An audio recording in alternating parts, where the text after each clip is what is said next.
ಓಂ ನಮಃ ಶಿವಾಯ. ಸ್ವಾಮಿ ಗುರುಗಜ್ಜ. ನನ್ನೆಲ್ಲ ಪ್ರೀತಿ ವೀಕ್ಷಕರಿಗೆ ಶಿವಾಯಂ ಕನ್ನಡ ಆಧ್ಯಾತ್ಮಿಕ ಚಾನಲ್ಗೆ ಸ್ವಾಗತ. ಈ ರಾಶಿಯವರಿಗೆ ತುಂಬ ಬೇಗ ದೃಷ್ಟಿಯಾಗುತ್ತೆ ಅಂತೆ. ಯಾವ ರಾಶಿಗೆ ಅನ್ನೋದನ್ನು ಹೇಳ್ತೇನೆ. ಅದಕ್ಕಿಂತ ಮುಂಚೆ ಏನು ಮಾಡಬೇಕು, ನನ್ನ ಚಾನಲನ್ನು ಇನ್ನೂ ಯಾರು ಸಬ್ಸ್ಕ್ರೈಬ್ ಮಾಡಿಲ್ಲ, ದಯವಿಟ್ಟು ಸಬ್ಸ್ಕ್ರೈಬ್ ಮಾಡೋದನ್ನು ಮರಿಬೇಡಿ. ಸಬ್ಸ್ಕ್ರಿಪ್ಷನ್ಸ್ ಫ್ರೀ ಆಗಿರುತ್ತೆ. ಆದಷ್ಟು ಲೈಕ್ ಮಾಡಿ, ಆದಷ್ಟು ಶೇರ್ ಮಾಡಿ, ಪ್ರೋತ್ಸಾಹಿಸಿ. ಹಾಗೆ ಆಧ್ಯಾತ್ಮಿಕಕ್ಕೆ, ಜ್ಯೋತಿಷಕ್ಕೆ ಸಂಬಂಧಪಟ್ಟ ಎಲ್ಲ ರೀತಿಯಾದಂಥ ವೀಡಿಯೋಸ್ ಇದರಲ್ಲಿ ಬರುತ್ತೆ, ನಿಮಗೆ ಉಪಯುಕ್ತವಾಗಿರುತ್ತೆ.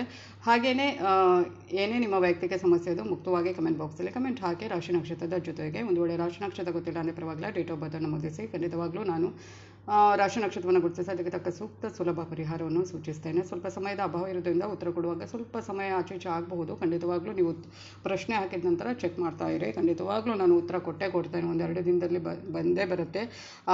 ಅಥವಾ ನೀವು ಪ್ರಶ್ನೆ ಹಾಕಿದಾಗ ನಾನು ನೋಡಿದರೆ ಖಂಡಿತವಾಗ್ಲೂ ಹಾಕ್ತೇನೆ, ಇಲ್ಲಾಂದರೆ ನಾನು ಚೆಕ್ ಮಾಡ್ತಾ ಆನಂತರ ಅದನ್ನು ಚೆಕ್ ಮಾಡಿ ಅದಕ್ಕೆ ತಕ್ಕ ಸುಲಭ ಪರಿಹಾರ ಅಥವಾ ಸೂಕ್ತ ಪರಿಹಾರವನ್ನು ನಾನು ಸೂಚಿಸ್ತೇನೆ. ಕೆಲವರು ಡೇಟ್ ಆಫ್ ಬರ್ತನ್ನು ಮಾತ್ರ ಹಾಕ್ತಾರೆ, ಏನು ಎತ್ತ ಅಂತ ಏನೂ ಹಾಕೋದಿಲ್ಲ, ಅಂಥವರಿಗೆ ಉತ್ತರ ಕೊಡೋಕ್ಕಾಗಲ್ಲ. ಪ್ರತಿಯೊಬ್ಬರಿಗೂ ನಾನು ಹೇಳೋದು, ಪ್ರತಿ ಸಲನೂ ನಿಮ್ಮ ಸಮಸ್ಯೆ ಏನು ಅಂತ, ಏನು ಫೇಸ್ ಮಾಡ್ತಾ ಇದ್ದೀರಿ ಈಗ ಸಮಸ್ಯೆಯನ್ನು, ಅದನ್ನು ಖಂಡಿತವಾಗ್ಲೂ ಬರೆದು ಕಳಿಸಿ.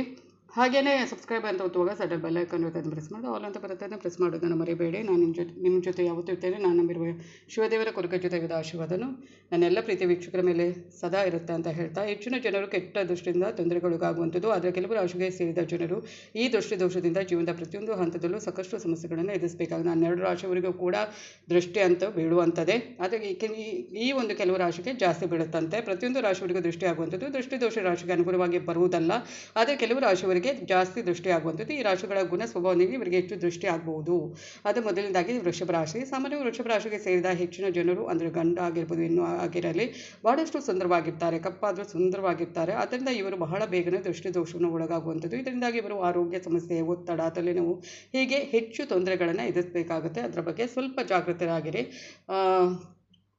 ಹಾಗೆಯೇ ನೆಕ್ಸ್ಟ್ ನೋಡುವಂಥದ್ದು ಮಿಥುನ ರಾಶಿ. ಮಿಥುನ ರಾಶಿಯವರು ಉತ್ತಮ ಮಾತುಗಾರರು, ತುಂಬ ಒಳ್ಳೆಯ ಮಾತುಗಾರರು. ಇವರು ತಮ್ಮ ಮಾತಿನಿಂದಾಗಿ ಎಲ್ಲರನ್ನು ಆಕರ್ಷಿಸುವಂಥದ್ದು. ಮತ್ತು ಇವರ ಈ ಗುಣದಿಂದ ಮಿಥುನ ರಾಶಿಗೆ ಹೆಚ್ಚು ದೃಷ್ಟಿಯಾಗುವಂಥ, ನೋಡಲು ಕೂಡ ಸುಂದರವಾಗಿರುವಂಥವರು ಮಿಥುನ ರಾಶಿಯವರು. ಇವರ ಬಳಿ ಕಡಿಮೆ ಹಣವಿದ್ದರೂ ಹೆಚ್ಚು ಹಣ ಇರುವಂತೆ ವರ್ತಿಸ್ತಾರೆ. ಅಂದರೆ ನಮಗೇನು ಕಮ್ಮಿ ಇಲ್ಲ, ಯಾರಿಗೂ ನಾವು ತೋರಿಸ್ಕೊಡ್ಬಾರ್ದು ಅನ್ನುವ ನಿಟ್ಟಿನಲ್ಲಿ ಇವರು ಇರುವಂಥವರು. ಇದರಿಂದಾಗಿ ಇವರು ದೃಷ್ಟಿಗೆ ದೋಷಕ್ಕೆ ಒಳಗಾಗಬಹುದು. ಹಾಗೆಯೇ ಸಿಂಹರಾಶಿ. ಸಿಂಹರಾಶಿಯವರು ಜೀವನದಲ್ಲಿ ಯಾವಾಗಲೂ ರಾಜರಂತೆ ಬದುಕುತ್ತಾರೆ. ಇವರ ಐಷಾರಾಮಿ ಜೀವನದಿಂದ ಇವರು ದೃಷ್ಟಿ ದೋಷಕ್ಕೆ ಒಳಗಾಗಬಹುದು. ಹಾಗಾಗಿ ಇವರು ಜೀವನದಲ್ಲಿ ಏನೇ ಮಾಡಿದರೂ ಮಾಡದೇ ಇದ್ದರೂ ದೃಷ್ಟಿ ಆಗುವಂಥದ್ದು. ಅಂದರೆ ಬೇರೆಯವರ ಕಣ್ಣು ಬಿಡುವಂಥದ್ದು, ಇವನು ಎಷ್ಟು ಐಷಾರಾಮಿಯಾಗಿದ್ದಾನೆ, ಆ ಥರ ಈ ಥರ ಅಂತ ಏನೇನೋ ಇರ್ತಾರಲ್ವ ಮನುಷ್ಯರು, ಮಾತಾಡಲೇಬೇಕು ಅಂತ ಮಾತಾಡುವವರು.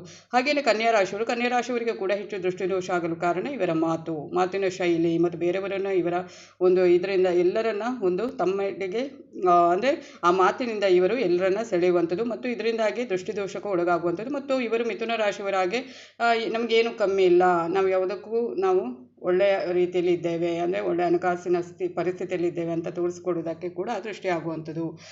ಕುಂಭರಾಶಿಯವರು ಜೀವನದಲ್ಲಿ ಅವರಿಗೆ ಬೇಕಾದಂಥ ಎಲ್ಲ ವ್ಯವಸ್ಥೆಯನ್ನು ಅವರೇ ಸೃಷ್ಟಿಸಿಕೊಳ್ಳುವಂಥದ್ದು. ಅದು ಬಡವರಾಗಲಿ ಅಥವಾ ಶ್ರೀಮಂತರಾಗಲಿ. ಹಾಗಾಗಿ ಜನರು ಇವರು ಬಹಳ ಸಂತೋಷದಿಂದ ಇರ್ತಾರೆ ಅಂತ ಭಾವಿಸುವಂಥದ್ದು. ಆದ್ದರಿಂದ ಇವರು ಹೆಚ್ಚು ದೃಷ್ಟಿ ದೋಷಕ್ಕೆ ಒಳಗಾಗಬಹುದು.